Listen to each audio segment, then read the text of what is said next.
आज हम सब देखेंगे पॉलिनोमियल क्या है। पॉलिनोमियल के बारे में हम सब देखेंगे।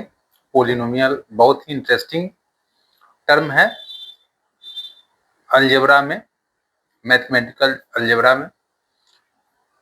पॉलिनोमियल के बारे में जानने से पहले हम सब देखेंगे पॉलिनोमियल क्या है, इसके बारे में देखेंगे कि px is equal to, if px is equal to a0 plus a1x plus a2x square plus dot dot plus an x to the power n।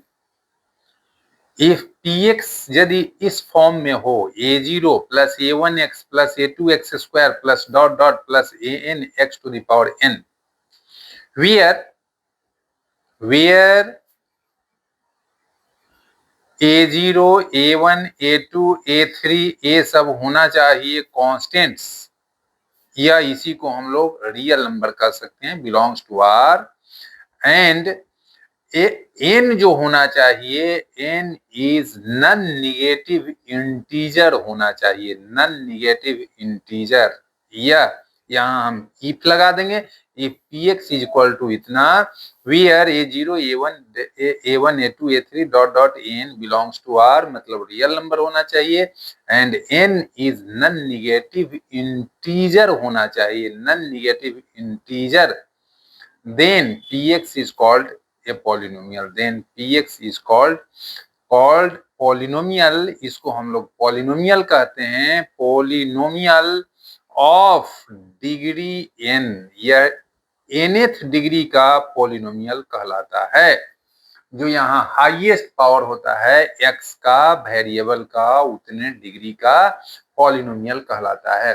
लेकिन इसमें मेन बात आपको यह ध्यान देना है कि यह n जो होना चाहिए, x का पावर जो होना चाहिए, वो नन निगेटिव होना चाहिए। मेन बात यह है, नन निगेटिव और इंटीजर होना चाहिए। फ्रैक्शन होगा तो नहीं होगा, डेसिमल होगा तो नहीं होगा, निगेटिव भी होगा तो नहीं होगा, नन निगेटिव इंटीजर होना चाहिए। x का पावर इंटीजर होना चाहिए, इंटीग्रल पावर होना चाहिए, तभी हम इसको क्या कहते हैं, पॉलिनोमियल कहते हैं। पॉलिनोमियल के लिए हमें यह ध्यान देना पड़ेगा, एक बार और सुन लीजिए। पॉलिनोमियल के लिए हमें यह ध्यान देना पड़ेगा कि यदि px आपका, px को पॉलिनोमियल कहेंगे यदि px इस फॉर्म में हो, a0 plus a1x plus a2x square plus dot dot plus an x to the power n, जहां n होना चाहिए नन निगेटिव इंटीजर होना चाहिए। यह बहुत इंपॉर्टेंट बात है, n नन निगेटिव इंटीजर होना चाहिए। और a0 a1 a2 a3 dot dot an क्या होना चाहिए, कांस्टेंट्स होना चाहिए, मतलब रियल नंबर होना चाहिए। और x तो खैर वेरिएबल होना चाहिए। ओके, क्लियर हो गया होगा मेरे समझ से पॉलिनोमियल क्या है। तब हम, है ना, पॉलिनोमियल क्या है इसके बारे में क्लियर हो गया होगा, है ना। यदि इस फॉर्म में हो तो इसको हम लोग पॉलिनोमियल कहते हैं। और यहाँ n को क्या होना चाहिए, नन निगेटिव इंटीजर होना चाहिए। a0 a1 a2 a3 dot dot an को कांस्टेंट्स होना चाहिए, है ना। और ये नन निगेटिव इंटीजर होने पर ये nth डिग्री का पॉलिनोमियल कहलाता है। मतलब जो वेरिएबल का जो हाईएस्ट पावर होता है उसी को हम डिग्री ऑफ पॉलिनोमियल कहते हैं। अब जैसे एग्जाम्पल ले लेते हैं, एग्जाम्पल में हम लोग पॉलिनोमियल के बारे में हम लोग देखेंगे। पॉलिनोमियल बहुत सारे बच्चे लोग इसमें, है ना, बच्चे लोगों को कठिनाई होती है बेसिक में कि पॉलिनोमियल क्या है, इसलिए हमने इसकी चर्चा कर दी है। अब देखा जाए एग्जाम्पल में हम लोग ले लेते हैं, जैसे px इज इक्वल टू यहाँ पर 2 प्लस 3x, आप प्लस यहाँ 4x स्क्वायर ले लिया, तो इसमें इस फॉर्म में यह है 2 plus 3x plus 4x square हो गया, तो यह पॉलिनोमियल हो गया। अब इसका डिग्री क्या हुआ सो आप बता सकते हैं, इसका डिग्री क्या हो गया बताइए। x का हाईएस्ट यहाँ 1 पावर है, यहाँ 0 पावर है, यहाँ 2 पावर है, तो हाईएस्ट पावर क्या हो गया, 2 हो गया। तो यह सेकेंड डिग्री का पॉलिनोमियल हो गया। ओके, क्लियर हो गया होगा मेरे समझ से। यहाँ qx इज इक्वल टू, यदि यहाँ 3 प्लस 5x क्यूब हो गया, है ना, तो यह भी आपका पॉलिनोमियल हो गया, है ना। यह भी इसमें, है ना, इस फॉर्म में है।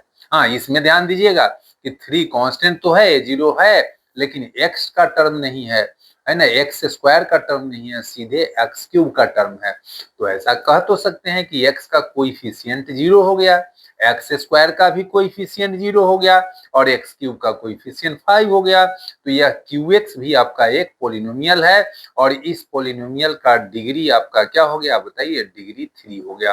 तो एक्स का वेरिएबल का जो हाईएस्ट पावर होगा उसी को हम सब डिग्री कहते हैं, डिग्री ऑफ पोलिनोमियल कहते हैं। ओके, अब देखा जाए यहाँ नहीं कौन होगा, तो हम लोग यहाँ देख लेते हैं। जैसे आर एक्स इक्वल टू हम ले लेते हैं 3 प्लस 4x प्लस 5x के पावर -4 कर दिया, तो क्या यह पोलिनोमियल होगा? ये पोलिनोमियल नहीं होगा, it is not a polynomial. क्यों? क्योंकि यहाँ x का पावर क्या आ गया, निगेटिव आ गया। तो निगेटिव यदि पावर होगा तब वो पोलिनोमियल नहीं होगा। पावर क्या होना चाहिए, नॉन निगेटिव होना चाहिए और इंटीजर होना चाहिए, तभी ये पोलिनोमियल होगा। यह पोलिनोमियल नहीं है।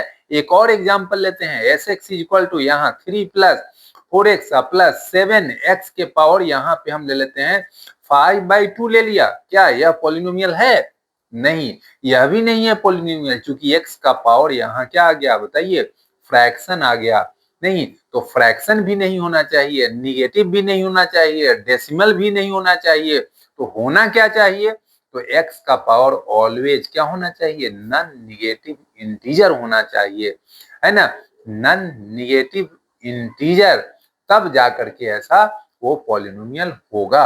ओके, यह भी पॉलिनोमियल नहीं है, it is not a polynomial. अगला एक और ले लेते हैं हम, यहाँ हम एस एक्स के बाद हम यहाँ ले लेते हैं 5x ले लेते हैं। हमने यहाँ 5x इक्वल टू हम ले लेते हैं 3 प्लस 4/x के पावर 2 प्लस 5x के पावर 3 ले लिया। क्या यह पॉलिनोमियल है?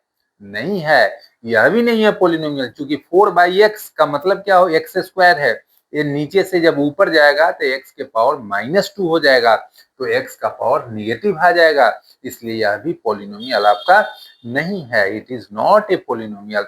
तो बस इतना आप ध्यान रखेंगे कि पॉलिनोमियल तभी हो सकता है जब x का पावर मतलब वेरिएबल का पावर क्या होना चाहिए, नॉन निगेटिव इंटीजर होना चाहिए। Okay, thanks. मुझे लगता मैं आशा करता हूं कि आप लोगों को समझ में आया होगा।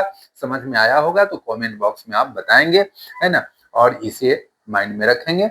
ओके, एक फिर नेक्स्ट वीडियो में हम सब देखें, है ना, नेक्स्ट वीडियो में कोई अगला इंपॉर्टेंट टर्म लेकर चलेंगे, उसका एक्सप्लेनेशन देखेंगे। यदि पसंद आता है तो लाइक, शेयर एंड आप सब्सक्राइब करने की कोशिश करेंगे। Okay, thanks everybody.